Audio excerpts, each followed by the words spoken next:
So this webinar is being recorded, and the recording of the presentation will be posted on mass.gov/2030 CECP website within a week. If you have a clarifying question or have logistical issues, you can let us know in the Q&A box.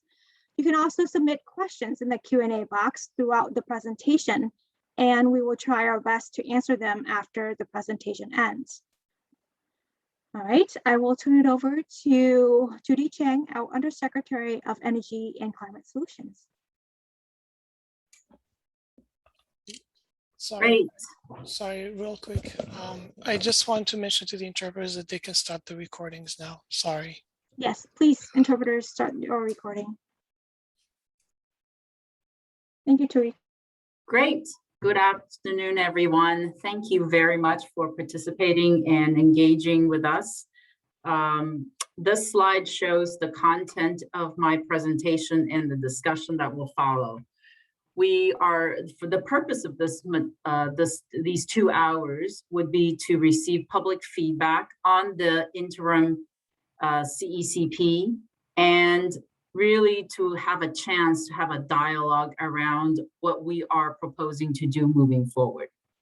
We're going to talk about the new statutory requirements that were placed through the climate legislation and how we are planning to reach all of the requirements and meet all of the requirements. So therefore, I will be talking about our approach in setting emissions limits, sublimits, and how we are planning to complete the Clean Energy Climate Plan for 2025 and 2030. Again, this is an opportunity for you to ask questions and provide input. And we heard you the last time we met that we would like to have more opportunities to have a dialogue. So this is one of those opportunities to have a dialogue. Next slide, please. To start, I want to provide you with a quick refresher. At the end of last year, my office put out 2 separate reports. The first one is called the 2050 Decarbonization Roadmap, and you can see the website on the slide here. And the second one is an Interim Clean Energy Climate Plan for 2030. At the time, we conducted all of the analyses for the 2030 CECP and had set the emissions limit economy-wide of 45%. And I will talk more about the climate legislation that followed. I want to make the distinction between the 2050 Decarbonization Roadmap and the CECP for 2030 that we published back in December 2020. The roadmap analyzed Massachusetts in the context of New England across various different across the economy and looking out to 2050 and analyzing the different potential pathways to achieve net zero by 2050. The CECP was developed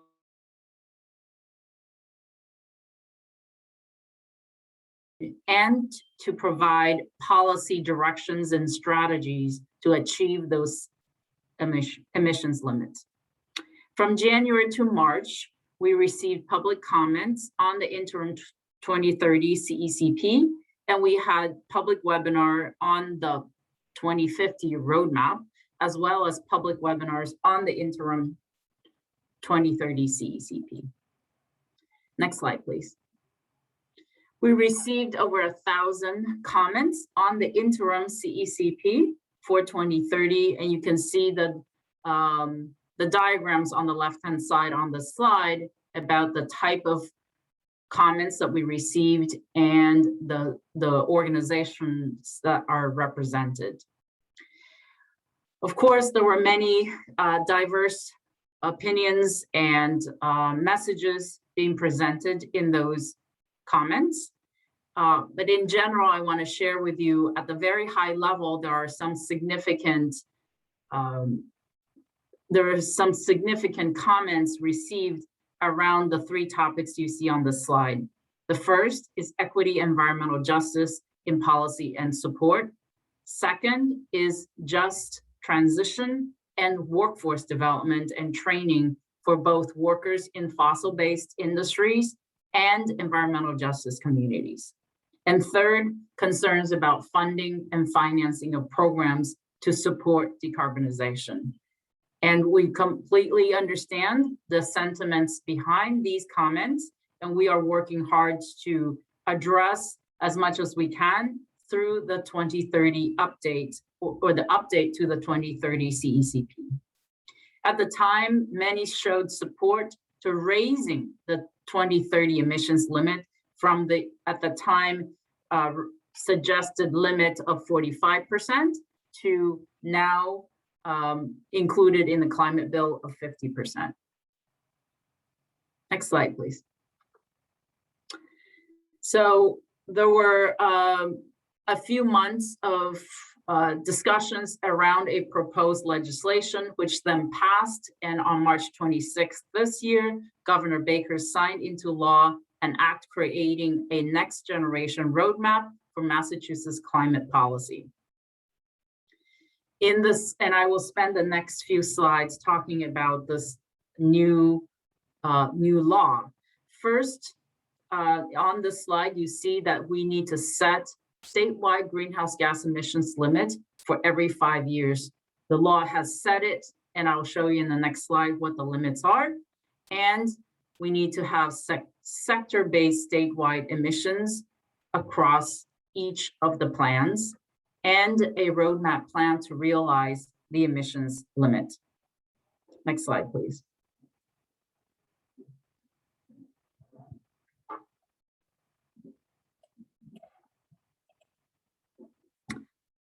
The emissions limits were set in the statutory requirement. The interim 2030 state emissions limit is at least 50% below the 1990 level, and the 2040 limits are at least 75% below the 1990 level, on path to a net zero by 2050. The law also required setting sector-based emissions limits, or from here on, I will call them sublimits, because we think of the economy as a statewide economy, and each subsector we would need to set sublimits. And on the slide here, you see the subsectors or the sectors where we need to set the limits.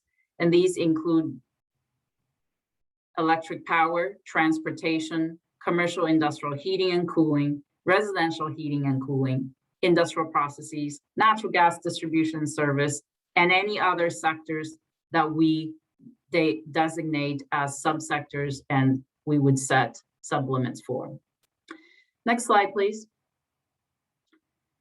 It also sets specific deadlines and requirements about what the roadmap plan ought to be, including, as you see on the slide, requirements for natural and working lands.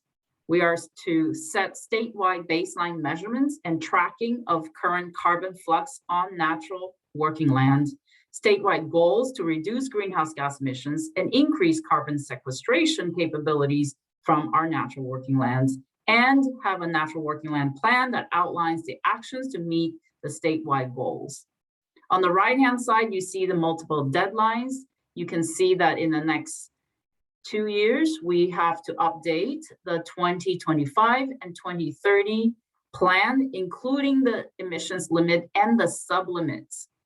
And then in January of 2023, we are to update our 2050 roadmap and the plans associated with how we would achieve net zero by 2050. And then subsequent to that, every 5 years, we would articulate again the sublimits for the interim for every 5 years, and the plans to accomplish and achieve those. Next slide, please.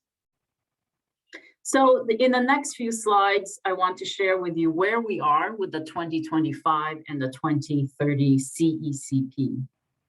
We're currently continuing to accept comments and questions about how we conduct our analyses and how we set emissions limits and sublimits.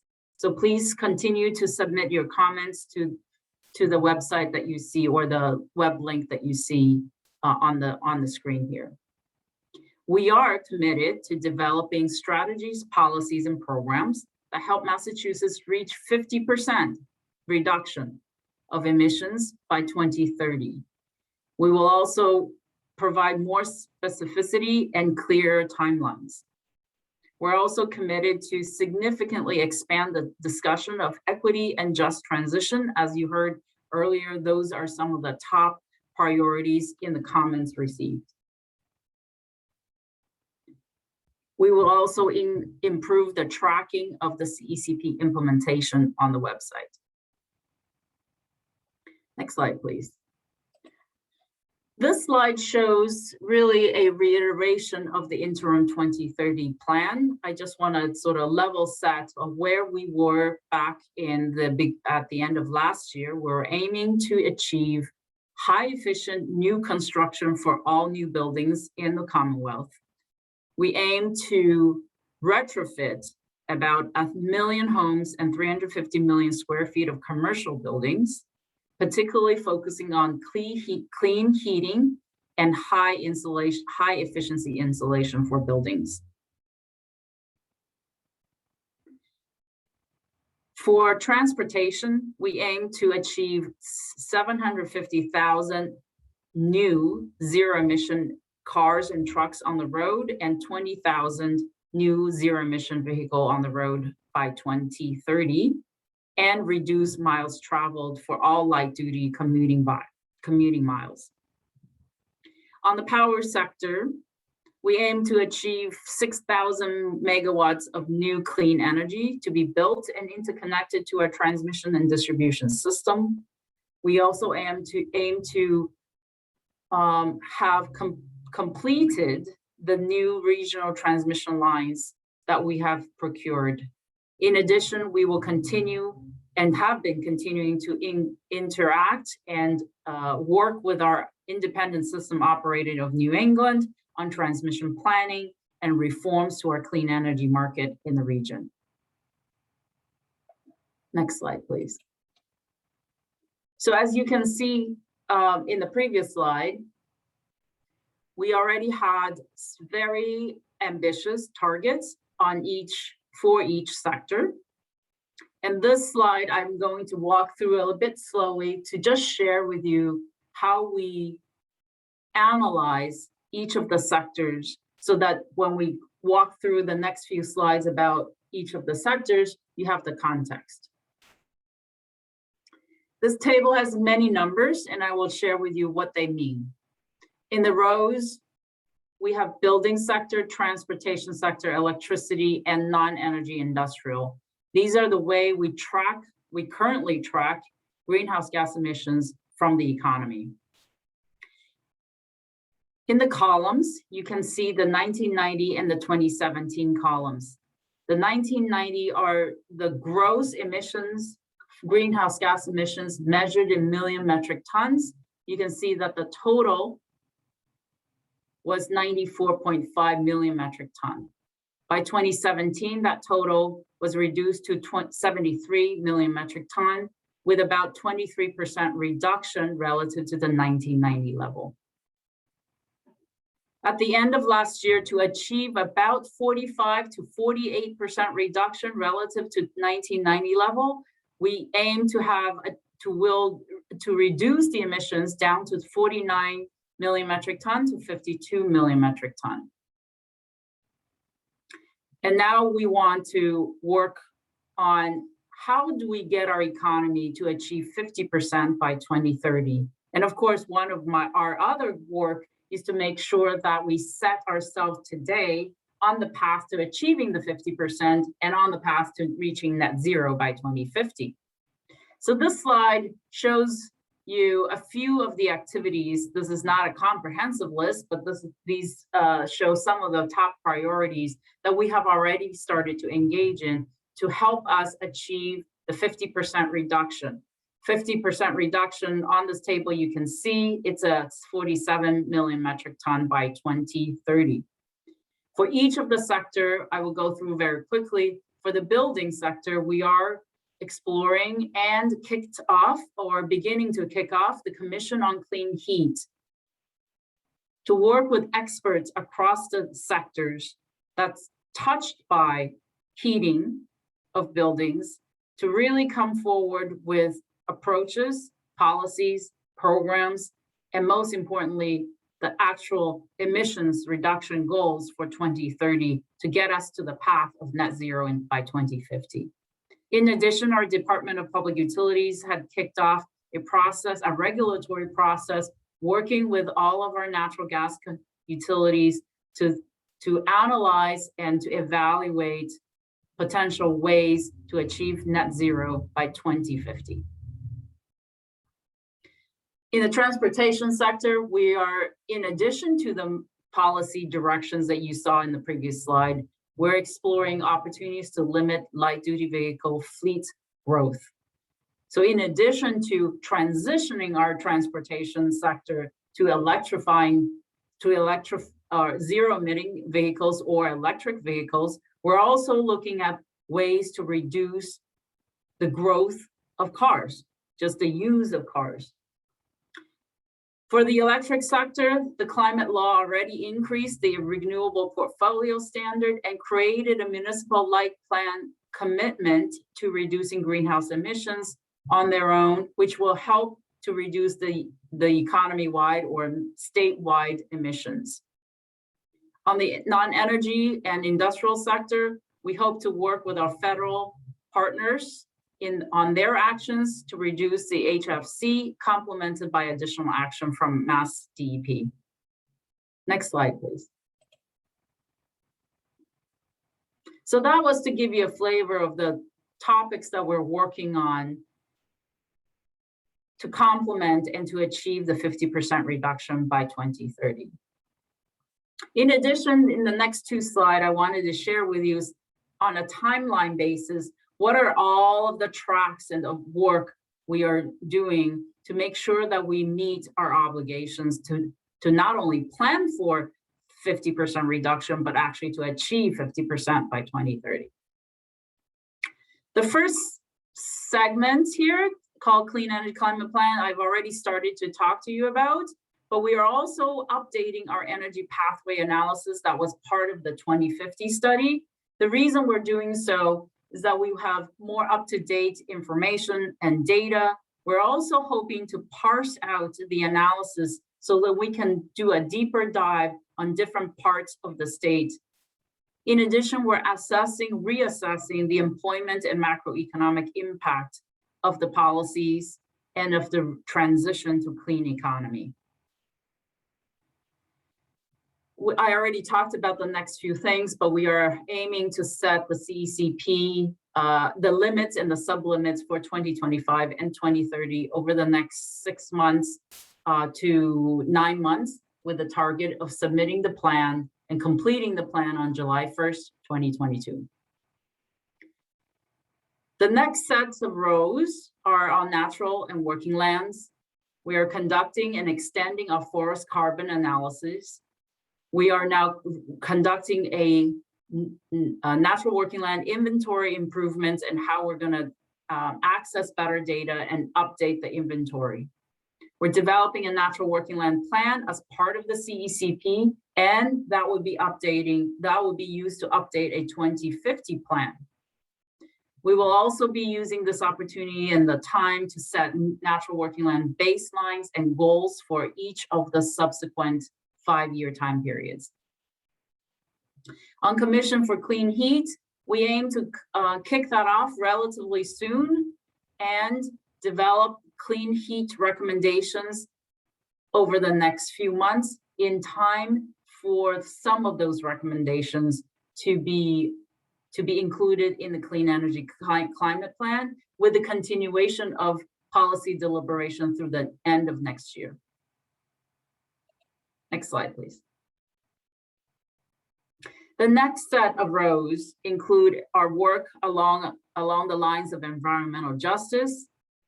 We're developing EJ strategies and updating our NEPA environmental impact regulations to consider cumulative impact.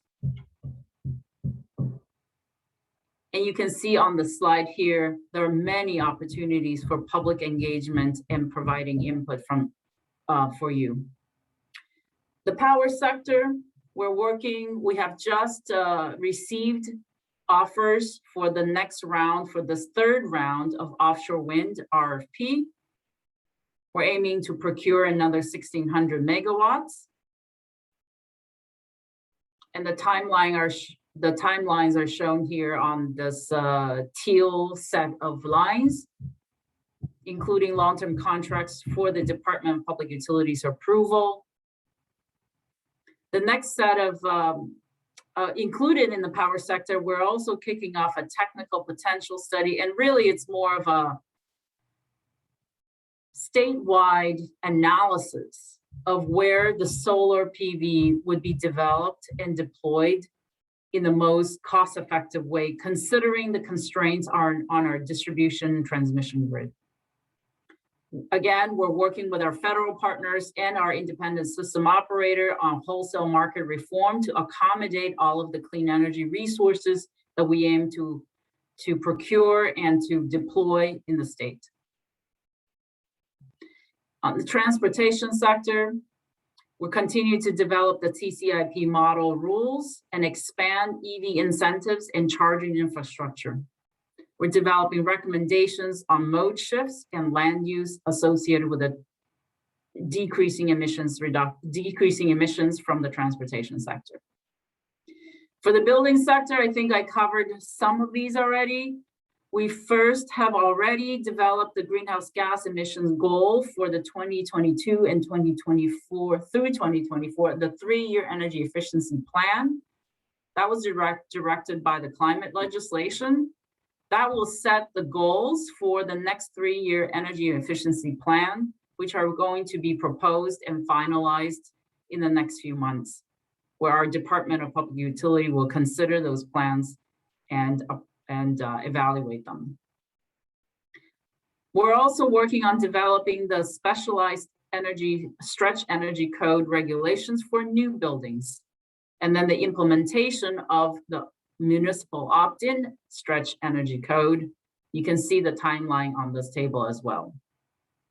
We're also developing appliance efficiency standard regulations and working with our utilities to develop regulatory proposals to ensure that as we transition away from fossil, we're also making sure that our utilities have a business plan to serve our customers and to ensure reliability on the system. Next slide, please. There are many opportunities to provide input on all of the topics I just raised and listed in the previous timeline, but you can also continue to provide input at this website you see on your screen. We do anticipate these sub-bullets here to provide input into our clean energy climate plan.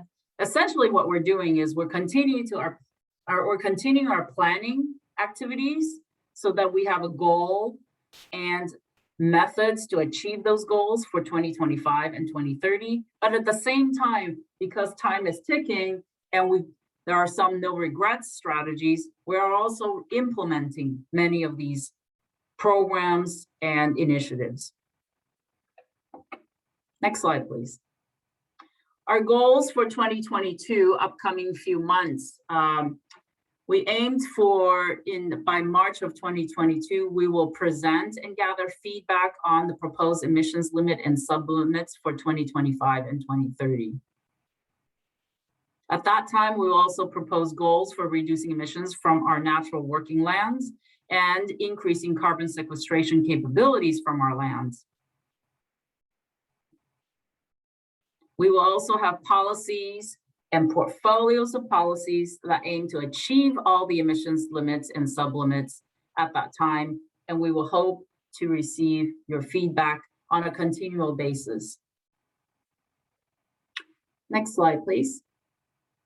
For the next slide or two, really, I want to spend a little bit time explaining our current thinking about how we're setting the 2025 and 2030 emissions reduction.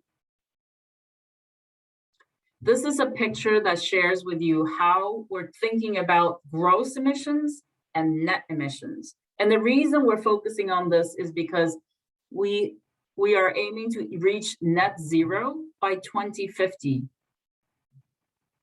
But how exactly we account for the emissions from different sectors and how important carbon sequestration is as part of that net zero by 2050 is depicted in this picture. So for example, if we have various different emissions levels from each of the sector on the slide, for example, on the transportation, we have about 30 million metric ton and 25 from the buildings, etc. They add up to the 73 million metric ton of gross emissions. And then we would track the biogenic emissions on top of that and account for the capabilities of carbon sequestration from our natural working land. And we would reach and track net emissions.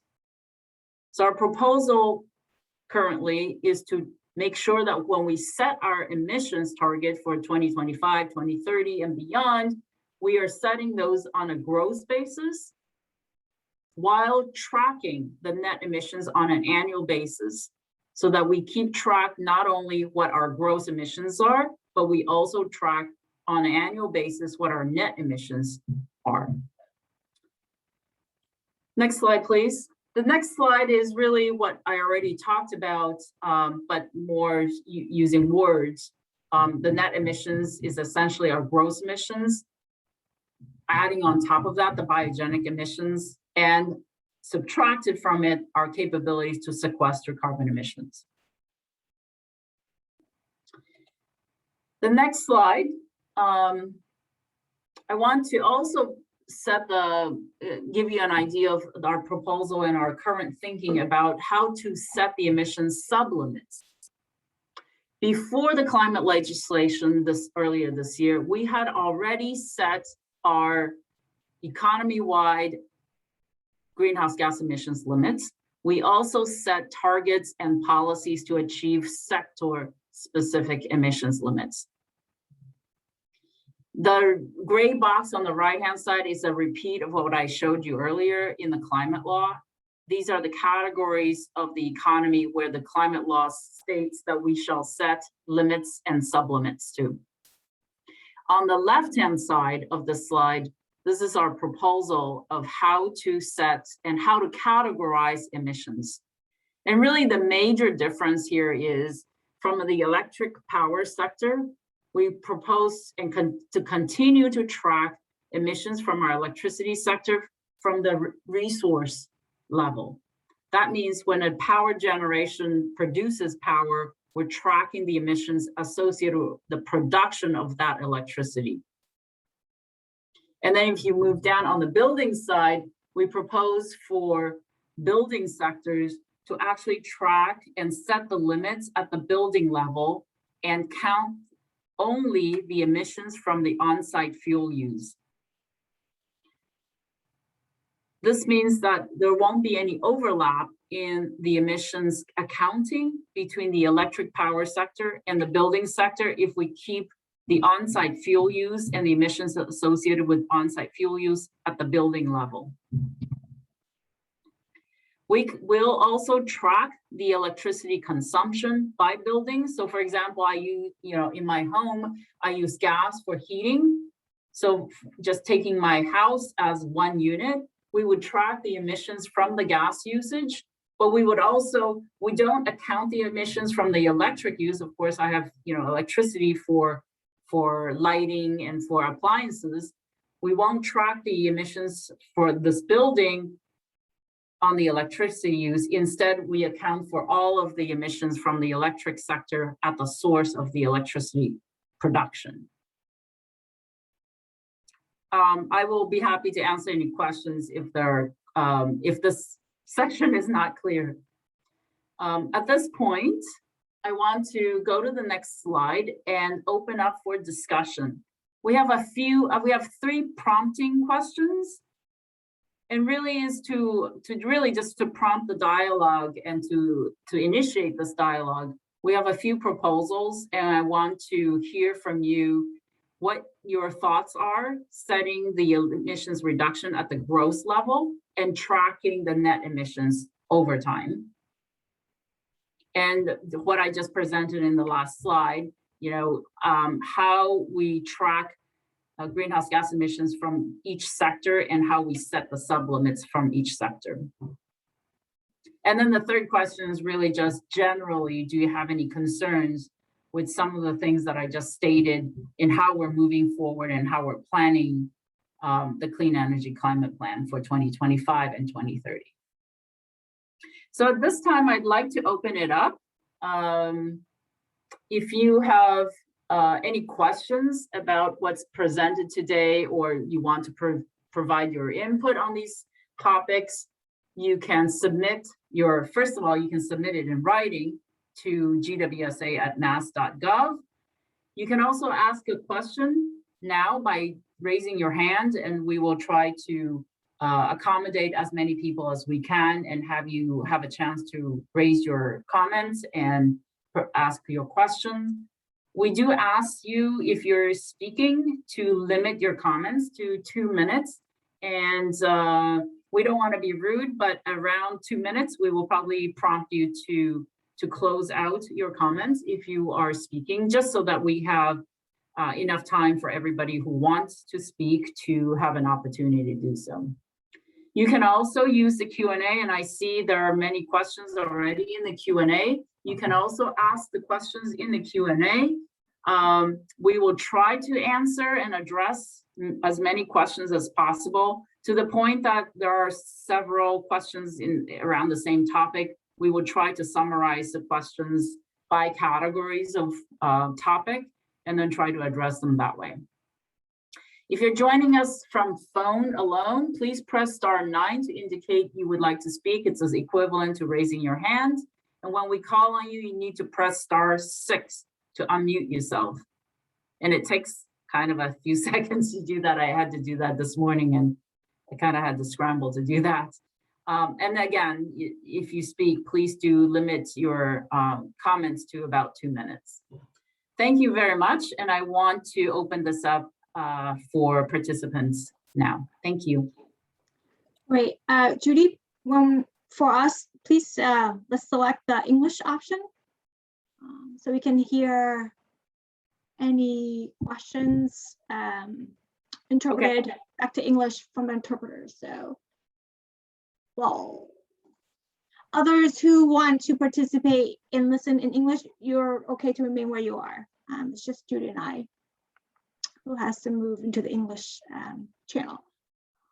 All right, I see we have 2 hands and quite a number of questions. I'm going to start off with the questions first in the Q&A to allow people on the phone and joining us by Zoom on your computer and smartphone to raise your hand.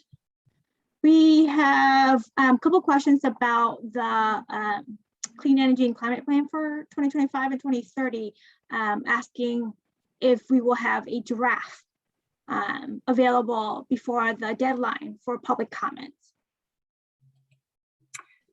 Because of the timing and the amount of work we are really have to draft, and we currently, our plan is to just accept your comments through writing in and through these seminars. So we will update you on where we're going, but we don't plan to have a written draft like we did with the interim CECP.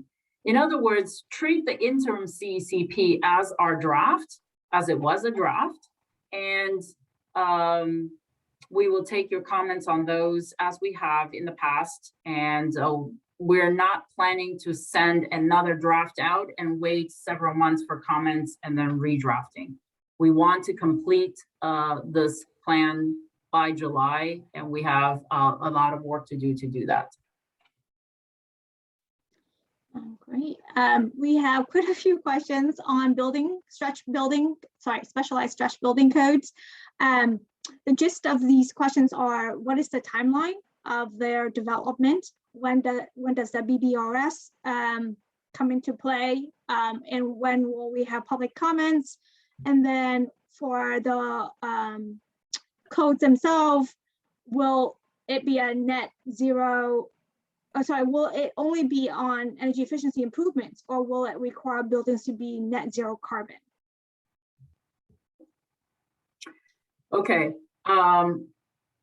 First of all, I want to turn your attention to slide 14. Okay, I'm gonna go back to that slide. And perhaps these pink rows can be updated with the activities at DOER.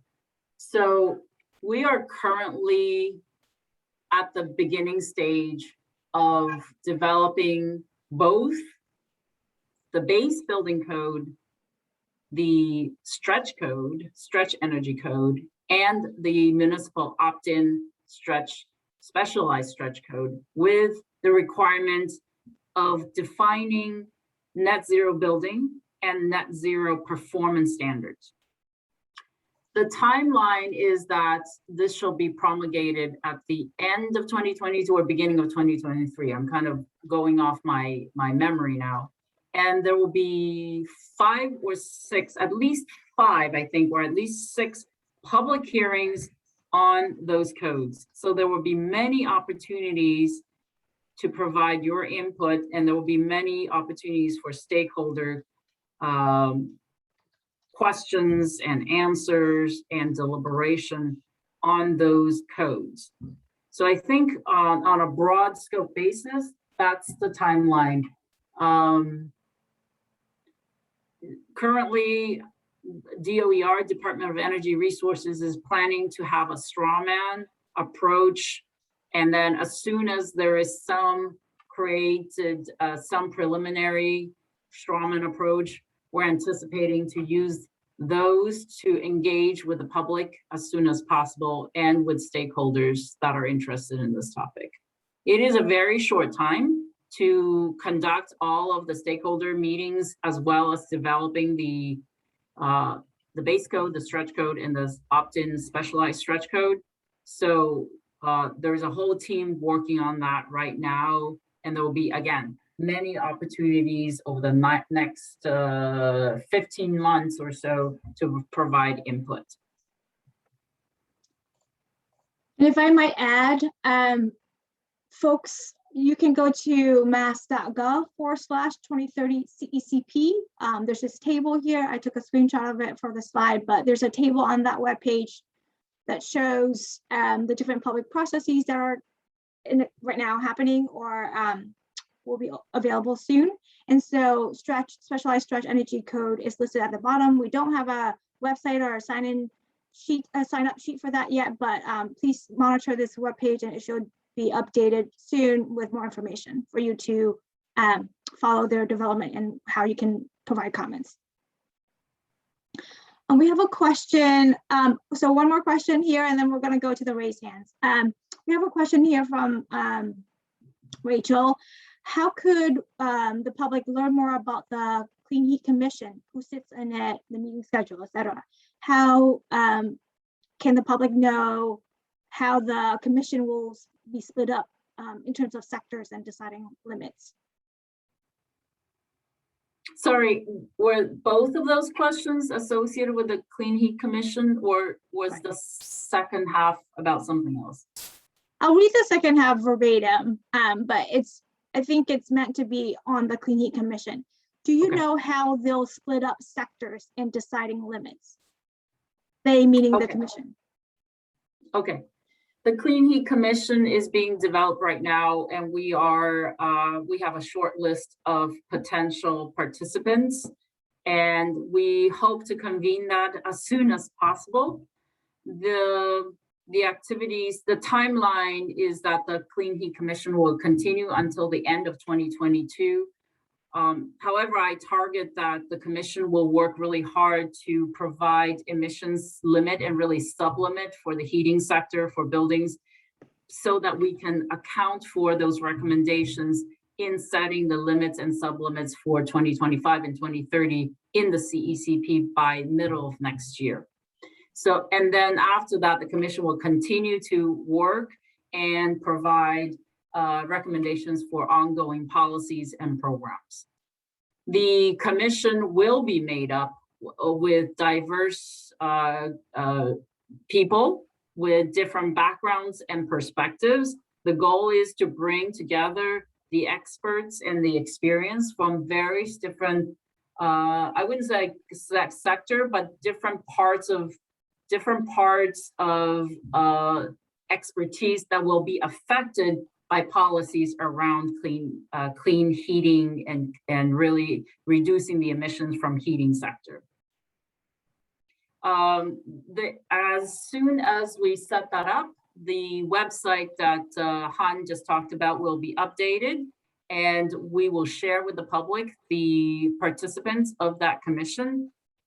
The commission will meet in a closed setting. However, we will have set time frames to share with the public the activities of the Clean Heat Commission. So there will be plenty of opportunities again over the next less than 9 months to make sure we let you know where the discussions are going with the Clean Heat Commission and to inform the public about that commission. In addition, I think also beyond the CECP, the commission will continue until the end of 2022. Then we will set up more public meetings where we can share with you the deliberation and any outcomes from the commission. Okay. There's still a lot more questions in the Q&A, but I'm going to go to folks who have their hand raised, and then I'll switch back to questions in the Q&A. Helen, you're first. Thank you very much. Helen Chernoni from the Air Conditioning, Heating, and Refrigeration Institute. We spoke last night, and I really appreciate again this this presentation. And I hadn't picked up on the codes piece last night, so that's very, very helpful clarification. And I think it's very clever that Massachusetts is looking at ways to reduce energy consumption as a first strategy. It's a very clever first goal. I did want to ask a little bit more about kind of underserved communities and how you all are thinking about that, and kind of where that work will be done. And the reason that I bring this up is that there's some difficulty in getting, folks, especially in underserved communities, to adopt higher energy efficient or kind of newer equipment types because of the just financial challenges. And so have you all thought about incentives, or where will you have that conversation? Like what part of this structure will talk about that? Thank you very much again for all. Thank you very much for your question, Helen. Well, really, I'll just say at the very high level, everything we're doing as far as policies and programs. I'm sorry about the home phone ringing. I actually don't know how to shut it off, so you'll just have to hear my phone ring. We are addressing environmental justice communities and the needs of underserved and environmental justice communities through really every policy and every program. That is one of the central pillars of what we do. I think it's a shift in thinking in the last few years to really focus on that and making sure that we take care of those people who are the most vulnerable. And really, everything we do, from not just building codes or energy efficiency programs, but also transportation policies and clean heat topics. Having said that, the details, of course, matter. And the first thing I would say is, with existing buildings, that's currently our policy instrument, or the lever we have, is the Mass Save Energy Efficiency Program, and I would also call the energy transition programs. And in those programs, we do have focus and emphasis on low and moderate income communities and how to channel some of those programs to focus on low and moderate income communities. If you have specific questions about the 3-year plan, the 3-year energy efficiency and energy transition plan, there will be, the plan is being developed now, and the proposed approach will be presented to the Department of Public Utilities, and there will be a public process for that. So hopefully that answers at least part of your question. Thank you. Yes, and thank you very much. And again, thank you for the stakeholder engagement. We're certainly looking forward to engaging in this as well as other parts of this discussion. Okay, thank you. We're next gonna go to a question. Is EEA willing to advocate for the use of gas system enhancement program funds to upgrade and electrify buildings, in particular to achieve the goal of 1 million heat pump installations, and to redirect gas utilities to help finance the upgrade of those buildings and to provide thermal energy to those buildings?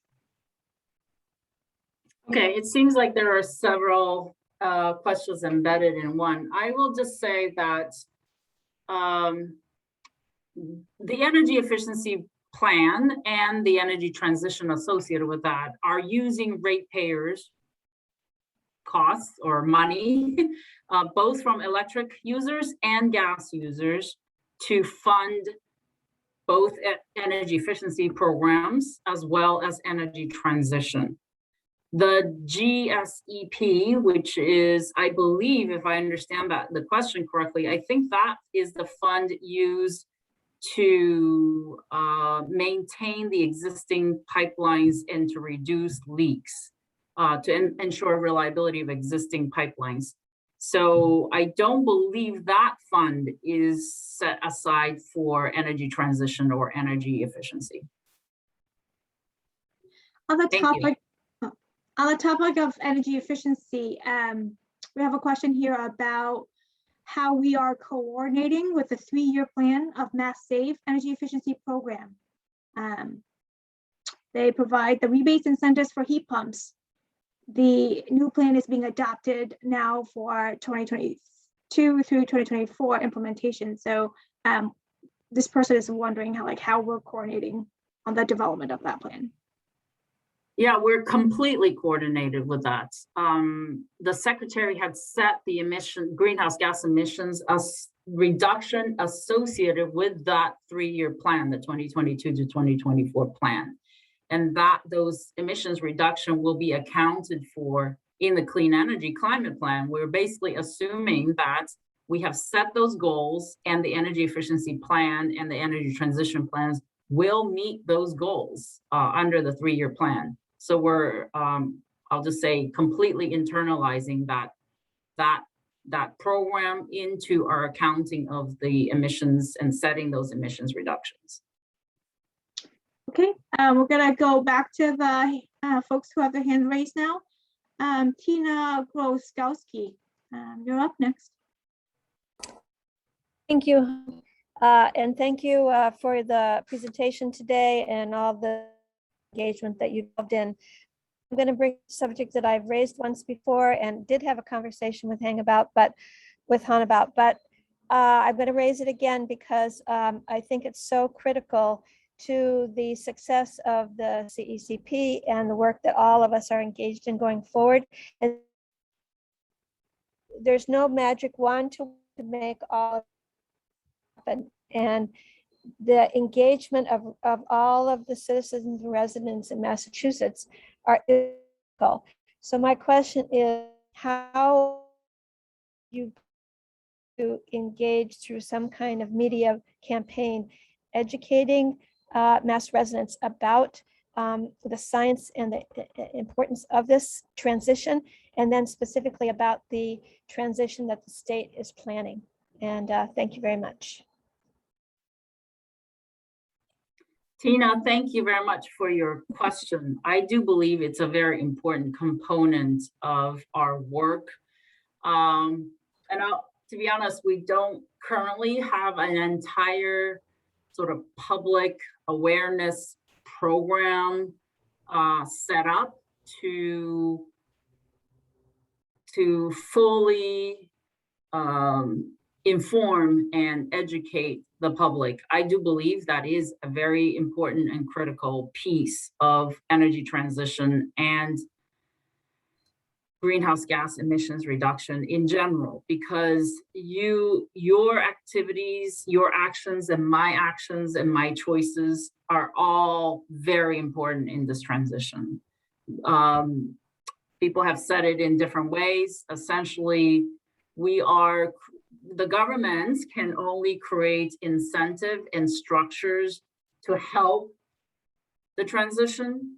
And where we can use large contracts to deploy projects through our utilities, really, and set directions. But it's actually very challenging if we don't bring everybody along. And I mean everybody, including those that are hardest to reach. And I think to be able to do that, as you mentioned, we do need some kind of almost like a media strategy or an engagement strategy. Currently, we are focused on sort of getting our goals set and a plan and the policies and the programs. And I believe you are right. Not only do we need to educate in the sense of educating our workforce to help with the transition so that we have workforce to actually do the work, we also need to educate and reach the public about what each individual's behavior and activities matter and how they matter. And that goes all the way back to, the schools and the public space, how do we engage with the public? So I completely agree with you that communication, it will be very critical and important. And we will definitely take that into consideration as we plan for the future. Thank you. Thank you.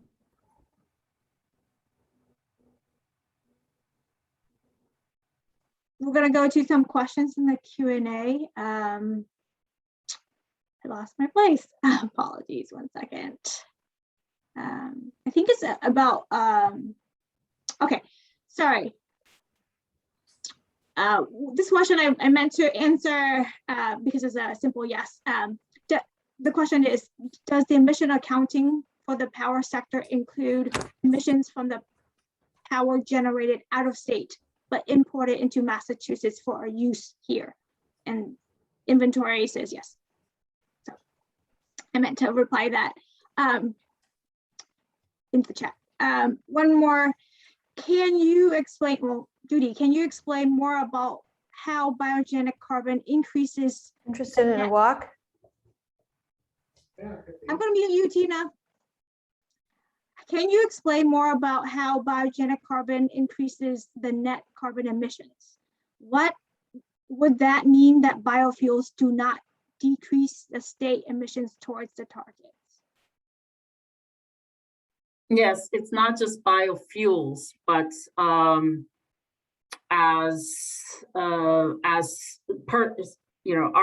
lands and forests and as they decompose, essentially emit greenhouse gases, and so that's part of it. Han, do you want to chime in and dive deeper into that? Yes, thank you, Judy. So we are tracking biogenic emissions now. We don't count them towards gross emissions because the 2050 emissions limit says we have to achieve net zero by 2050. We are closely monitoring the net emissions. And so doing an improvement on the biogenic emissions from natural working lands. We have a decent, I'd say pretty good tracking of biogenic emissions from the combustion of biofuels, biomass, etc.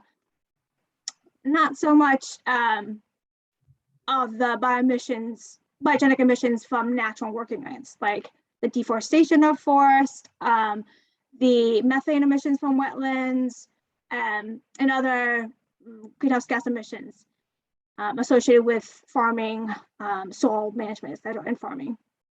So moving forward in our inventory improvement, we will do a better job at tracking it. And so our intention is to lower all emissions, of course, gross and net, but the emissions limit, how it's worded in the law, we interpret that to mean gross emissions. And we will, to lower net emissions, we will be looking at policies to phase out the use of biogenic materials that will contribute to net emissions. But it's an ongoing policy discussion. We haven't figured the exact policy mechanisms yet and the accounting framework yet. That's something that is in our to-do for this upcoming year. Let's see, we're gonna go next. I think Tina, you already answered your question. So I'm gonna lower your hand. And then the next person, and I apologize because I will not pronounce your name correctly. Byung-Go Kim. Yeah, hi.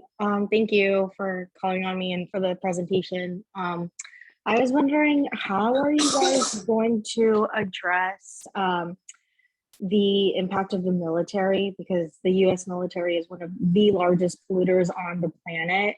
And also military bases are huge sources of pollution. And we have one right here in Bedford. So how are you going to address that? That is a really interesting question. I don't think well, first of all, I don't think they're any different as far as the sector. So, you know, if there is heating in the buildings, I think that's accounted for. If there's transportation, that's accounted for. And if they have power generation, that's also accounted for. So from at the state level, I don't think we treat them any differently, or I don't believe we exclude them.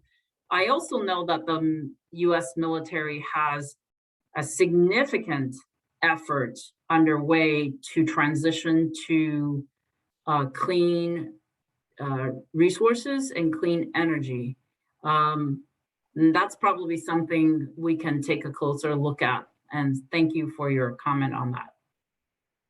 Oh, okay, thank you. But yeah, I mean, other than like the heating and the transit and the power for the buildings, like they are using materials that are bad for the environment to destroy like other parts of the earth, and like, you know, the chemicals that come from like bombs, let's say, and other like chemical warfare and stuff like that. Like, how is that being addressed?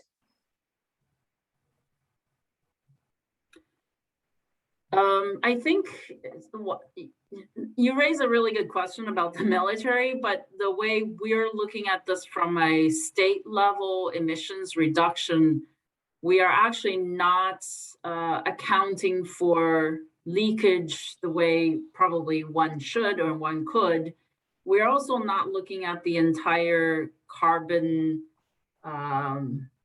life cycle, carbon for some of the things. So for example, we don't look at solar resources and go back and ask the question of where do those solar panels come from, how are they made, how much energy input went into making them, and therefore what the life cycle emissions are. So we don't do that really, except for, I would say, biogenic resources. So I don't think we treat the military any differently than the rest of the economy in Massachusetts. All right, we're gonna go to a question, the Q&A. How does Massachusetts Executive Office of Energy and Environmental Affairs coordinate with ISO New England? Are there opportunities to collaborate to retire fossil fuel energy sources? Can sustainable energy, especially given its intermittency issues, be better incorporated into the forward capacity auctions? Great questions. We are directly and indirectly working with the independent system operator, New England, the ISO. And we have a state, so the ISO manages the grid for the entire New England states, and we coordinate with our sister states in working with the ISO. We also have continual engagement with the ISO on many topics. The most important 3 topics are actually all documented in the New England Energy Vision Statement. And maybe Han during this time can put it in the chat of the link to the Energy Vision, or someone can help put that in the chat. We, the state and Governor Baker has engaged with other governors across New England to address this precisely, to work with the ISO and to work with our federal agency, the Federal Energy Regulatory Commission, to improve the way our wholesale electricity market is structured, to improve the way that transmission needs to be planned and allocated, the costs to be allocated. So there are actually many layers of activities that we're directly not only engaging with the region and the ISO, we're actually leading a lot of those efforts in our conversations and continual work with ISO. It's a huge work stream across the board for us and really for other states as well in the region. And you can read more about that. There is a vision statement and there is a report from New England State Committee on Electricity response to and reply and a report to the governors. So we can pop on the chat or the Q&A, the link to those reports.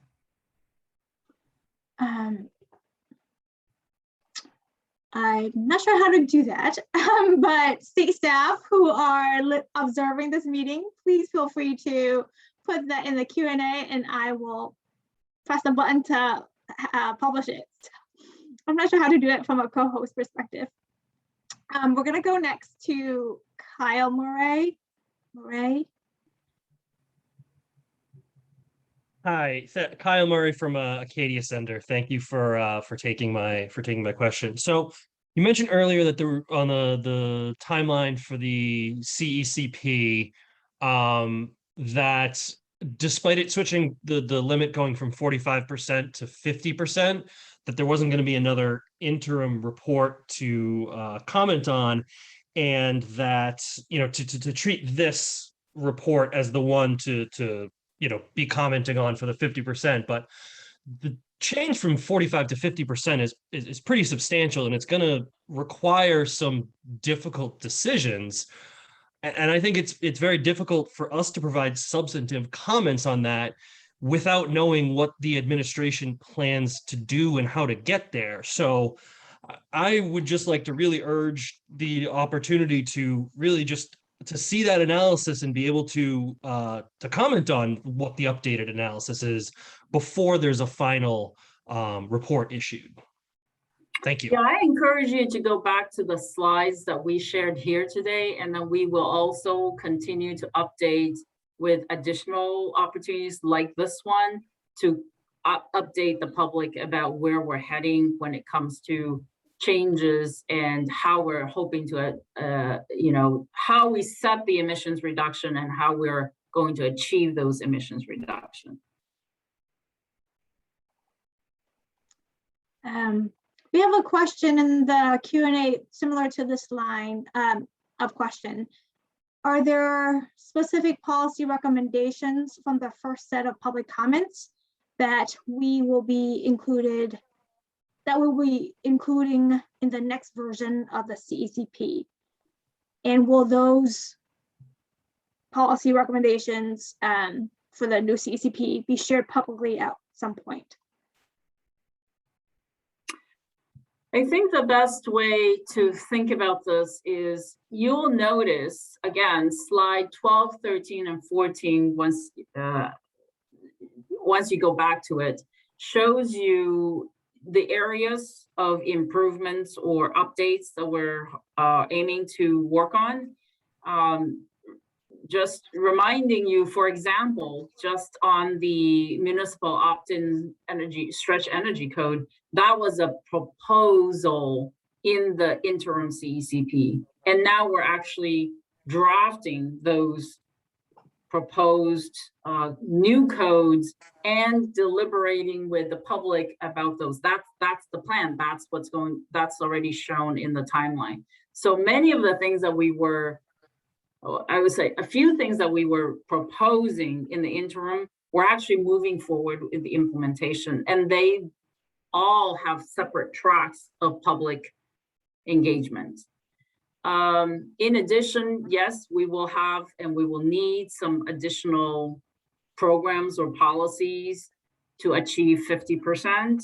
And we will bring that back to you through these forums so that you have an opportunity to hear what we're currently thinking, and we will take your input this way. And you also have a continual opportunity to update your comments by writing to us, or put your thoughts in writing. So I think that's our current plan to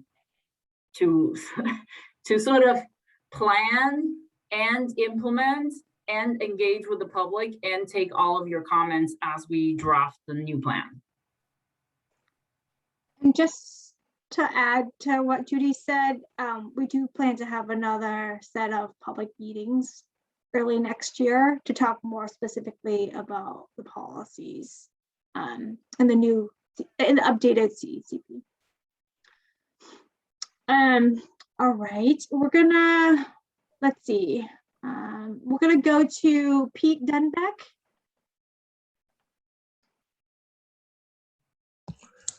Thank you. Pete Dunbeck, I'm with the Sustainable Westboro Committee, and I'm raising the point and encouraging that the state adopt an aggressive plan of partnership with municipalities. Some of this was alluded to in the draft or the interim CCP. I think there's a great leverage in regard to working with municipalities because they're much closer to where the decisions are being made within the community.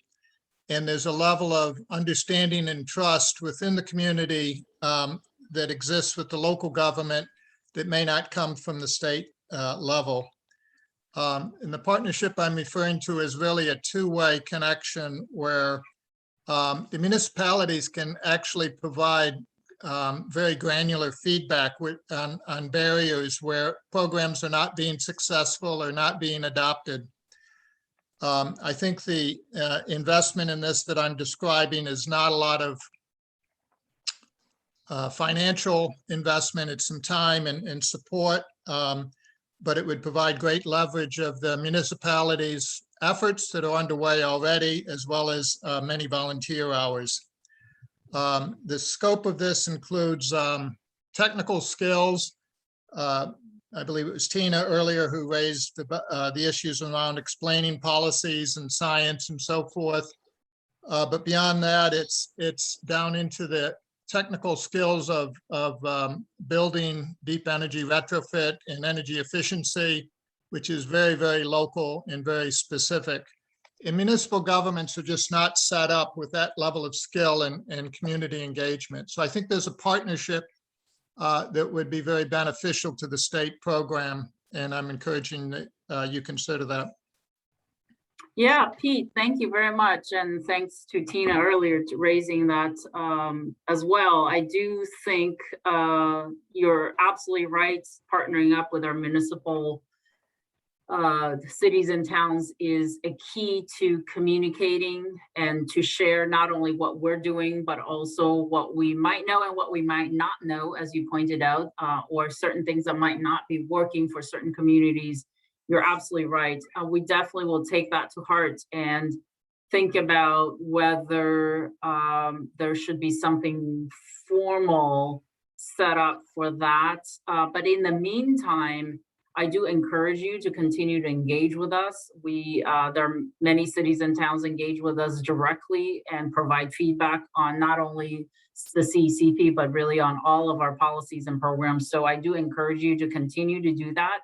But I think your comment about the direction, the communication direction, sort of what we can share and what, new skills or new information that we might get on either technology or deployment or or new set of programs. I think, you know, we will take that back and really think hard about how to best engage more and better with the municipalities. Thank you very much, Pete. Thank you. We have a question in the Q&A that's very similar to this line.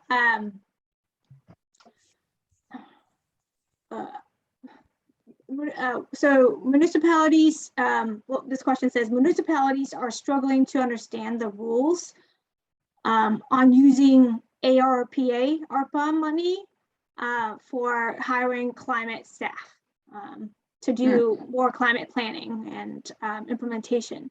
So how could, well, the question says, can EA help clarify where funding for municipality, can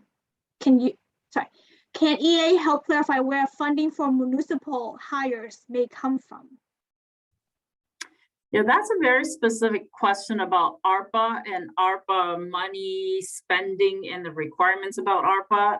Can I ask whoever sent that question to contact us directly on sort of outside of this, and we can try to help you. We can try to, but I think with ARPA money, we also are leaning on our council to really understand. And I understand there's actually quite clear rules, but can we take that off the to the side, and please do reach out to us and maybe send us an email, and we'll try to track that down and help you. And then we have another question in the Q&A. This is regarding the Clean Heat Commission. How does the Clean Heat Commission, how will the Clean Heat Commission interface with the DPU Future of Gas investigation? That's a really good question. They are very closely related, but they are not working on the same track. The Department of Public Utilities inquiry and the docket on the future of gas, in my mind, is focused on the regulatory treatments we need to help our natural gas utilities transition from their current business to future business models. So that's, to me, that's sort of a very much a regulatory track. The Commission for Clean Heat is, of course, related to that because natural gas provides a little less than 50% of our heating in the state, but it's not the only heating supply. So the Commission for Clean Heat will address setting the emissions limit from heating and how we achieve the emissions, achieve in the reduction of achieving those emissions limit from heating sector. And that is not directly answering the question that the Department of Public Utilities is asking, which is exactly what regulatory treatment is needed for the gas utilities. It's related, but it's on separate tracks. I hope that's helpful, but maybe it's not a complete answer, but I hope that's helpful.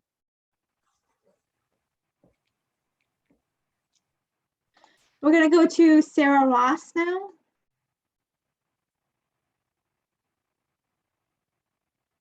Great, thank you so much. I wanted to, so first of all, thank you for this great discussion. It's wonderful to have this opportunity to exchange on this important topic. I wanted to highlight the opportunity specifically related to the K-12 sector in the Commonwealth. You know, they fall under your commercial buildings segment there, and yet they are an odd beast, right? Because they are government buildings, but they're under local control. And so we have both a specific opportunity with these buildings, and yet they require some a specific strategy to really attack that sector effectively. I think the upside for the Commonwealth in thinking about the K-12 sector is it can really help with our environmental justice aspirations, because there's an opportunity to reach populations, those environmental justice populations, through the kind of the massing of these K-12 schools. Think Fall River, think Springfield, think Chelsea. There's also an opportunity for our K-12 sector, if we can get that sector engaged, to contribute both on the building side and on the transportation side, of course, through electric school buses. And then to kind of plus one to Tina's earlier comment, I think schools can be an amazing tool in the Climate Leaders Toolkit when it comes to community engagement, because these are showcase, kind of public assets whose purpose is to form and transform mindsets. And that's really what we need to do. So thinking about, youth as an engagement channel for the adults in the Commonwealth and beyond, I think the K-12 sector really needs and warrants kind of specific attention as we think about our climate strategy. And that really needs to turn to quickly, coordination with DESE, because we have the opposites of a no regrets opportunity here. We have a huge regrets opportunity, which is that we are currently pouring a landmark amount of money into our K-12 sector through COVID relief funds, the aforementioned ARPA money. And right now that money has no climate lens to it. And we know that schools across the Commonwealth are thinking about and need to improve HVAC systems to deal with COVID. And we are not giving them the direction that they need, the technical assistance or the encouragement to take a step forward when it comes to addressing building emissions. So I really want to highlight the urgent opportunity for us to devise a K-12 strategy and for us to convene and collaborate with DESE on this as soon as possible. Thank you. Thank you, Sarah, for your comments. And I really applaud you for saying that. And also, I couldn't say it any better than you have. And I do completely agree that I've never heard it said that way, but so really, it's true. I think our students and children and our education resources are key to not only touch on, as you said, our next generation, but also the community, the parents and the teachers and the whole community. And I completely agree with you.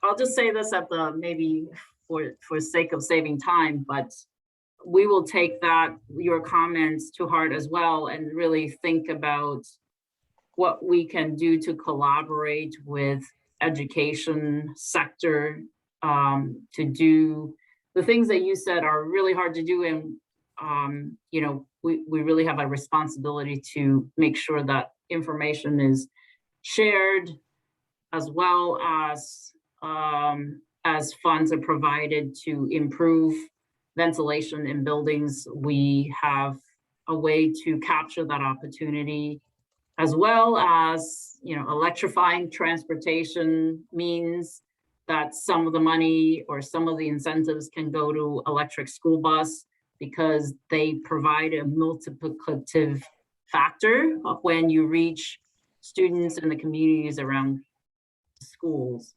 So that is a very good point. And we will think more about that and try to see if we can set up something to help with the education. There is one more thought that you triggered, which is those that are educators on the line,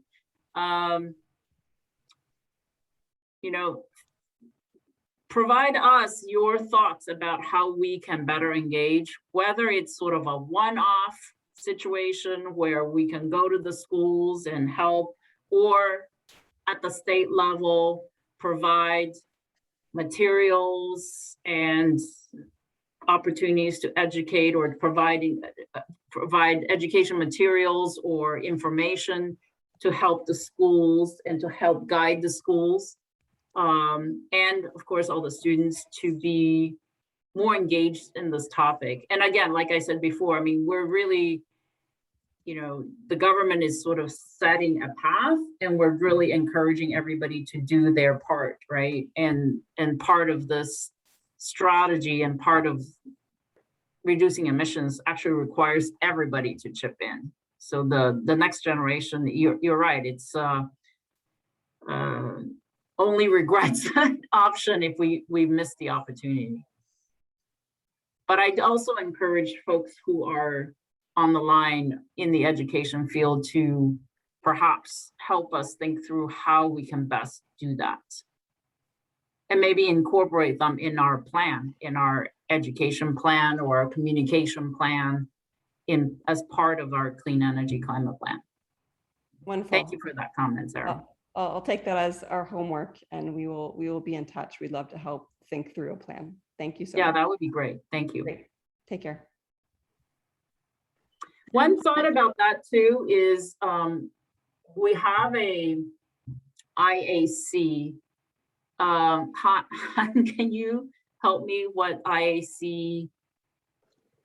It's for, yeah, it's the Global Warming Solutions Act Implementation Advisory Committee. It's called Implementation Advisory Committee, which is why I can never remember the actual words. We have an Implementation Advisory Committee on climate, and it would be useful to sort of feed into that an education / communications angle. So I think that would be an interesting way to sort of engage there as well. Anyway, just a thought, Han, maybe we can take that as our homework to see if there's a way to attract participation from the education sector. That's great. Yeah. That's a great idea. Thank you. So we don't have anyone else who has raised their hand, so we're gonna continue on answering questions in the Q&A. Anyone else who want to raise your hand to provide input or ask questions, please feel free to do so, and I will call on you. So question in the Q&A, we have a couple questions asking about the accounting, emissions accounting. What happens when we adopt EVs or deploy heat pumps? It raises emissions from the electric sector, but while lowering emissions in the transportation and the building sector. So how are we thinking about that in the overall scheme of getting to at least 50% by 2030 and net zero by 2050? Yes, as part of the 2050 roadmap, we conducted analysis looking at different pathways, and we have concluded through that work that electrification, at least in the first decade, is a strategy to pursue to provide the least cost way to transition. And that means that both from electric transportation, electric vehicle perspective, and from heat pump perspective, both of those technologies not only are transitioning the fuel, so we're transitioning from petroleum to electricity, which is produced by various different sources of fuel, and from heating fuel to electricity. But those resources are much more efficient, which means to heat our buildings with heat pump and to drive our cars using electric motors are actually more efficient, regardless of what the original source or the initial source of fuel is. So that's one thing. And then our strategy of electrification is dominant because our goal is to get our electric sector and electric power generation to as little emissions as possible, all the way down to, I'll say, net zero. It doesn't mean we will never power up a gas generator. In fact, you'll see in the roadmap study, we actually still need some power generators that are fired by fuel and hopefully clean fuel. But we will need some generators for implementing the electric sector. But the transition is to make sure that we transition the economy to the electric, to use electricity and clean up the electricity grid. Hopefully that answers the question. All right. Okay. Tony Beatty, we're gonna go to you next. I know you have a couple of questions in the Q&A, but perhaps you can ask live. You hear me? Yes, we can hear you now. Yeah, I'm a farmer in town in Pepperell. I'm also on the select board. And my first question, and I'll just say this briefly because I do have the questions in the Q&A. I'm hoping that the agricultural community has a greater role in the solution to the climate challenge. And I've talked to a number of people. Senator Kennedy has a bill going before the legislature to increase the role of farms. And I did have a chance to talk to Kathleen Theoharides about this, and she agreed. So I just hope that that will happen, and anything that I can do to help that to happen, please let me know. But one of the happy things that I am doing as a select board member, along with my other select board members, is we've created a regional group to try to pull together, and we invited 32 towns in the North Middlesex district area to work together on climate change, recognizing that regional efforts can be very powerful. And so I would encourage EEA to recognize those groups and encourage the formation of those groups. And, Senator Kennedy is helping, and Lloyd Rahan is helping us to promote that idea. But you're interested in how to track and also implement the great plan that the state has developed. I'll build on what we heard from Pete Denbrock, that your local governments are the most powerful tools, I think, for getting this job done, because they do have that connection with their communities and can invigorate and inspire people to work hard on this. And Pepperell is, along with other towns, have developed climate change councils or climate change committees who are staffed by science-minded and environmentally minded folks that have the background to work effectively on these issues. But we're also at this point wanting to hire somebody to lead that effort, because it's a lot more work than a volunteer should be asked to do. And Mike, I had that question on where to fund. Could ARPA be used for funding those staff positions? And I will follow up in an email to you to see if you can help with that answer. But that I just wanted to make that comment, that, and I will say it again, that your local communities, you suggested that you might want to formalize a relationship between EEA and municipalities, and I would encourage you to keep thinking in that direction. Thank you. Yeah, no, thank you very much. I really appreciate your comments. And yes, absolutely. I think engaging with municipalities is a key to making sure that the message and the programs work as we intend them to work, and also to sort of have that feedback from the cities and town as well. We have some, very, very positive experience on the resilience side, working with municipalities, all sizes and all locations. And maybe we can borrow some of that example and try to engage more fully at the municipal level. I do want to commend you, and also just make sure I love the fact that we have cities and towns either getting together, or some of the larger ones have their own climate groups or efforts. And I always say time is our only constraint, and but once we have an idea of how to formalize these relationships, as you mentioned, I think it would be great to have a way to engage and to share resources and knowledge and skills on how to best use local and state level efforts in this climate mitigation effort. So I look forward to more engagement on this topic. Thank you. Thank you. Okay, great. We have a question in the Q&A asking how are we considering cost in all these policy discussions and analysis? Not just analysis of what's technically feasible, but cost to consumers. Yes. We are, clearly taking costs very seriously, and always thinking about costs.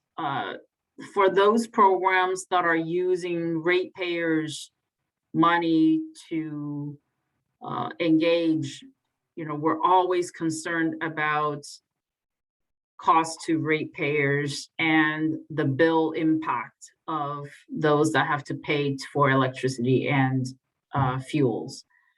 So that's always weighing heavily on our minds. We are conducting the cost analyses.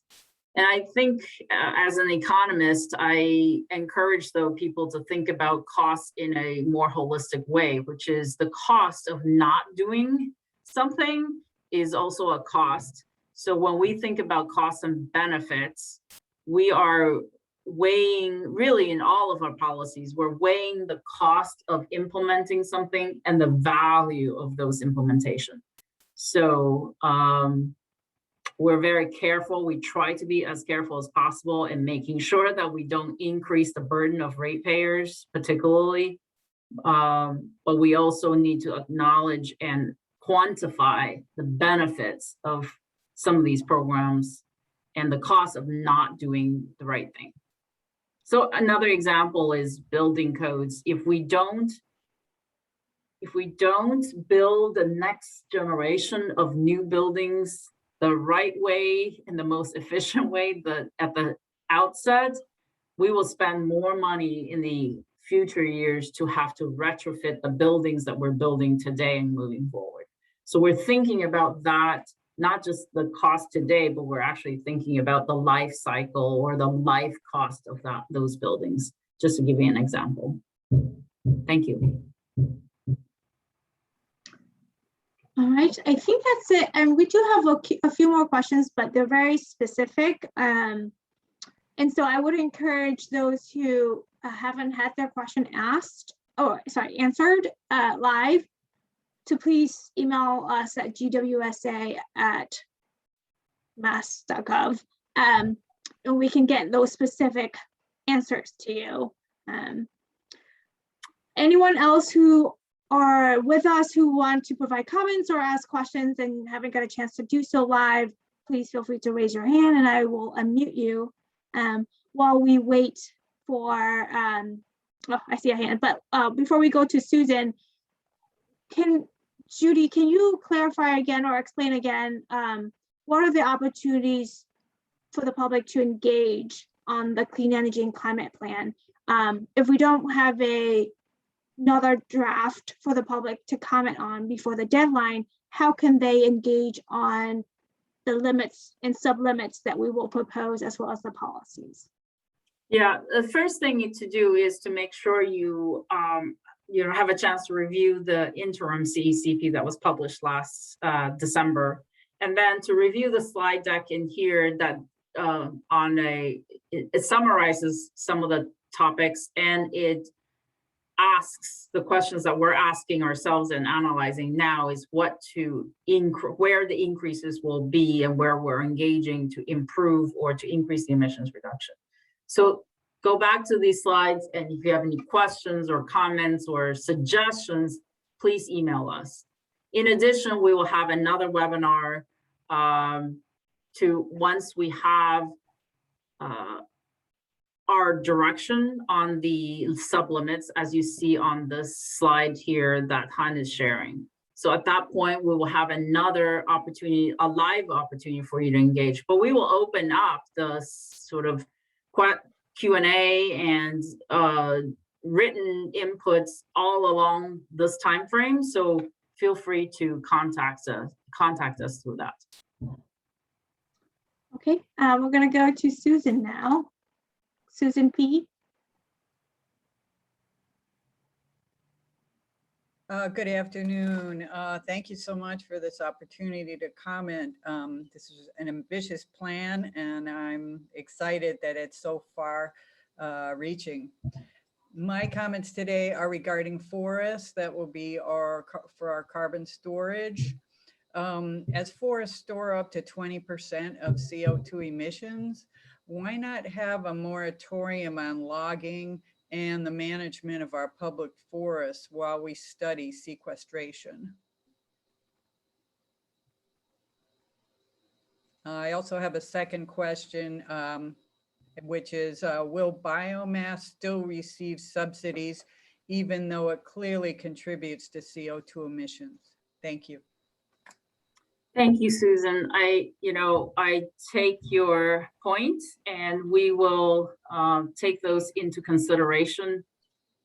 As you probably know, if you are in the forestry field or follow the forestry field, it's not black and white.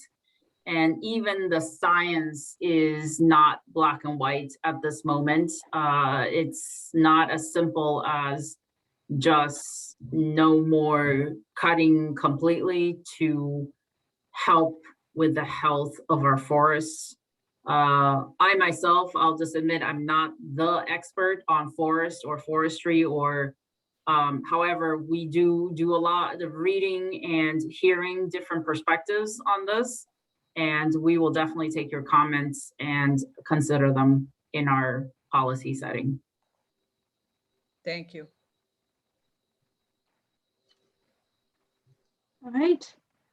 Well, it's 1:40. We still have 20 minutes. We're happy to stay on, but we can also give back some time to you all as well if there are no additional comments or questions. But we'll pause for a couple minutes to see if anyone else would like to raise your hand or submit questions in the Q&A.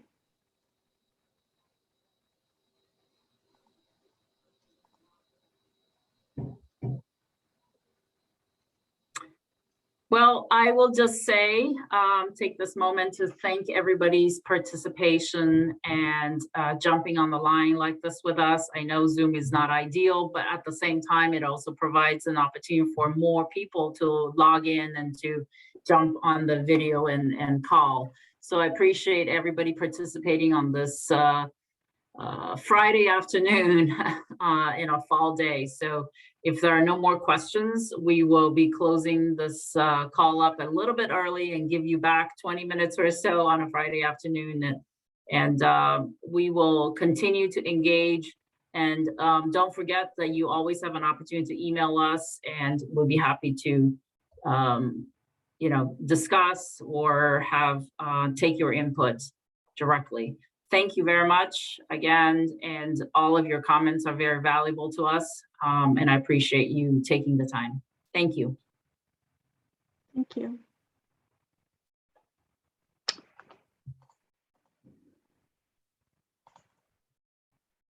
Tariq, can you end the webinar for everyone?